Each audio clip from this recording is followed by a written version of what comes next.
PTI intra party election मौखर करने के लिए इलेक्शन कमीशन में दरख्वास्त दायर कर दी गई। चेयरमैनशिप के लिए जमा कागजात नामजदगी मुस्तरद होने पर दरख्वास्त गुजार ने इलेक्शन कमीशन से रुजू कर लिया। दरख्वास्त गुजार नवीद अंजुम खान ने मौक़िफ़ इख्तियार किया कि बतौर पीटीआई वर्कर चेयरमैनशिप के लिए कागजात नामजदगी जमा करवाएं।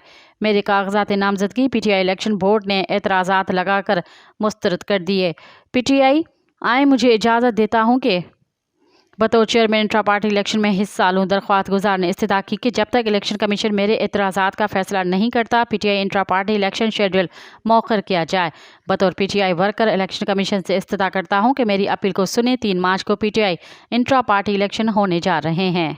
मज़ीद ख़बरन ऐं तफ़सीलात लाइ विज़िट कयो असांजी वेबसाइट www.awamiNewsHD.com ऐं ॾिसंदा रहो अवामी न्यूज़ HD।